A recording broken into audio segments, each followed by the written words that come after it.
Off the stormy coast of Brittany, France, where the gray Atlantic lashes against jagged rocks and mist cloaks the horizon like a ghost, sailors tell tales of a kingdom lost beneath the waves, a city of impossible beauty, wealth beyond imagination, and a tragic fall from grace. Its name? Some say it never existed. Others swear you can still hear its bells tolling beneath the sea. This is the legend of the city that dared to defy the ocean. Long ago, in a time blurred by myth and memory, there was a mighty king named Gradlon. He ruled the region of Cornwall with a strong hand and a quiet heart. A devout Christian, he sought wisdom and peace. But everything changed when he fell in love with a sorceress from the north. Their daughter Dahut was unlike any child born to man or magic. Wild, beautiful, and dangerously curious. To please her, Gradlon built a city unlike any the world had ever seen. It was carved out of the earth below sea level, a marvel of engineering protected by a massive seawall with a single bronze gate. Behind those walls, the city flourished. Its streets were paved with gold. Its churches were adorned with silver. Artists, scholars, and nobles from distant lands came to witness its splendor. But with wealth came arrogance, and with pleasure, decay. As King Gradlon grew old and weary, Dahut took the reins of the city's soul. She transformed East into a den of endless revelry. Every night, feasts overflowed with food and wine.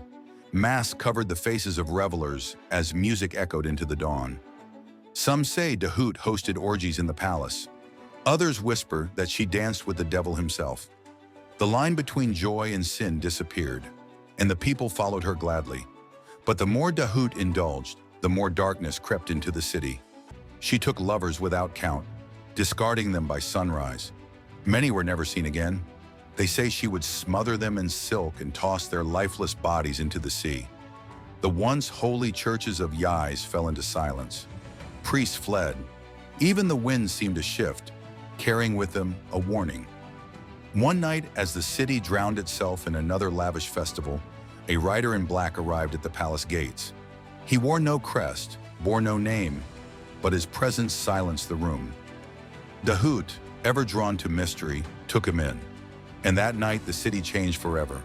For this stranger was no man. Some say he was a demon, others the devil himself. But whatever he was, he whispered in Dahut's ear, urging her to open the gate to the sea.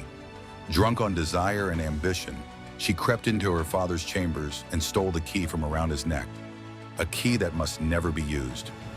At midnight, with the stranger watching, Dahut unlocked the great gate of Yais. The sea did not hesitate. It roared through the bronze gate with the fury of a god betrayed. A monstrous wave rose and swallowed the city in an instant. Towers crumbled, fires hissed and died.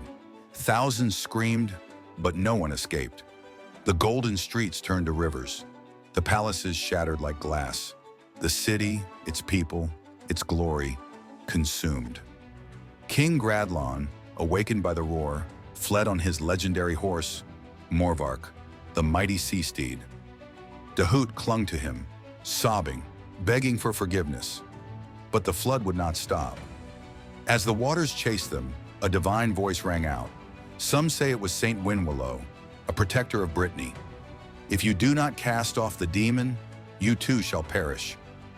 With a broken heart, Gradlon turned to his daughter. One final look, and he pushed her into the sea. The storm stopped. The waves fell silent. Yais was gone, but legends never end so neatly. Some say Dahut did not die, that she became a Morgaine, a sea spirit, doomed to wander the ocean forever, luring ships to their doom, just as she once lured lovers to theirs. Others say she still guards the ruins of Yais, waiting for the city to rise again when the sins of mankind are finally cleansed. Today, off the coast of Douarnenez, the water is cold and restless. Fishermen tell of strange lights beneath the surface, of bells ringing from the deep. And if you stand by the cliffs at dusk, they say you can hear faint music, songs of a city swallowed by pride. Was Yais ever real? That's the haunting part. Some historians believe it could be a memory of ancient settlements lost to rising seas, stories passed down and reshaped through centuries. Others say it's a metaphor, a warning about the consequences of unchecked indulgence. Either way, the tale has endured, anchoring itself in the culture of Brittany, where the sea always seems to be hiding something. So next time you're near the ocean and the tide draws back further than it should, listen, look closer. Maybe, just maybe, the city of Yais is still there, waiting.